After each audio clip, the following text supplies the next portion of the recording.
Holi special ભક્ત પ્રહલાદ જેવો કુળને પવિત્ર કરનારો પુત્ર જે કુળમાં પેદા થાય છે તેની 21 પેઢીઓનો થાય છે ઉદ્ધાર. પ્રહલાદે નવધા ભક્તિ કરી વિષ્ણુને કર્યા પ્રસન્ન 3 વર્ષ પહેલા.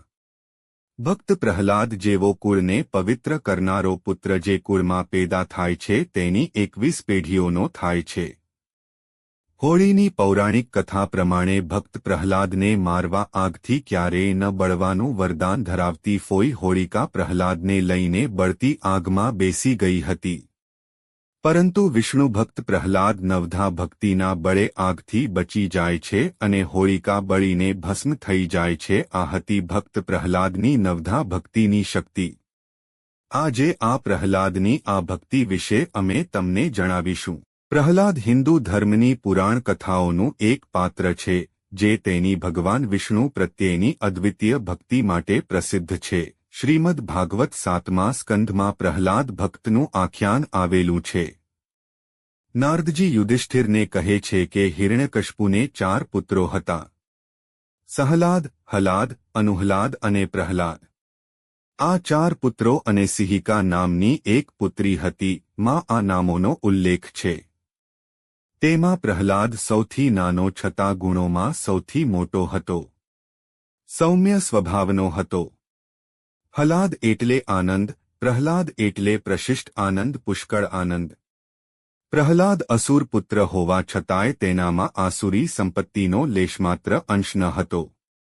એ સાત્વિક આનંદથી ભર્યો પૂર્યો હતો. એ સર્વગુણ સંપન્ન છતાં નિરાભિમાની પ્રભુનો ભક્ત હતો. તેના પિતા હિરણ્યકશિપુ તેની ભક્તિના તદ્દન વિરોધી હતા. તેને ભગવાન વિષ્ણુ નામ જ પ્રિય ન હતું. તેથી તેણે પ્રહલાદને તેમાંથી મુક્ત કરવા મારવા અનેક ત્રાસ ગુજાર્યા. પર્વત ઉપરથી ફેંક્યો, અંધારી ઓરડીમાં પૂર્યો, હાથીના પગ નીચે કચડાવ્યો, શંબાસુર પાસે અનેક માયાવી પ્રયોગો કરાવ્યા, વિષનાગથી કરડાવ્યો, સમુદ્રમાં નાખ્યો, આગમાં, હોળીમાં નાખ્યો, પરંતુ પ્રહલાદનો વાળ પણ વાંકો ન થયો. જેનો બચાવનારો હરિ હોય તેને કોણ મારી શકે? આસુરી વૃત્તિ નાશ કરવા એ સાત્વિક વૃત્તિને બચાવવા આજે પણ હોળી તહેવારને પ્રેરણા રૂપે સાત્વિક ભાવોના રક્ષણ માટે આને તહેવાર રૂપે ઉજવીએ છીએ. આયુર્વેદની દ્રષ્ટિએ શિયાળામાં શરીરમાં જામેલા કફને ઓગાળવા તથા કફનો નાશ કરવા માટે હોળી તાપીએ છીએ અને કફ વિરોધી ધાણી, દાળિયા, હળદર, કોપરું વગેરેનો ઉપયોગ કરીએ છીએ. શ્રવણ કરવું, કીર્તન કરવું, સ્મરણ કરવું, પંડિતો તથા પ્રભુનો સ્પર્શ કરવો અને અર્ચના કરવી, વંદન કરવા, દાસપણાનો ભાવ રાખવો અને આત્મનિવેદન કે સમર્પણ આવી નવધા ભક્તિ પ્રહલાદે આપણને સહુને આપી છે.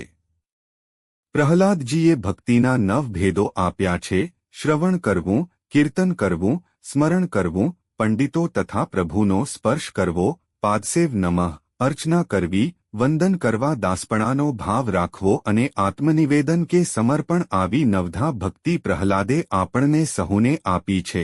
આ 9માંથી કોઈપણ પ્રકારની ભક્તિ વિષ્ણુ ભગવાનની સમર્પણ ભાવથી કરવી જોઈએ. ભક્તિ તો ઘડપણમાં ન થાય. પ્રહલાદ કહે છે કે પાછલી ઉંમરે તો સંન્યાસ લેવાય, ભક્તિ તો નાનપણથી જ ચાલુ થાય. મુકુંદ ગોવિંદના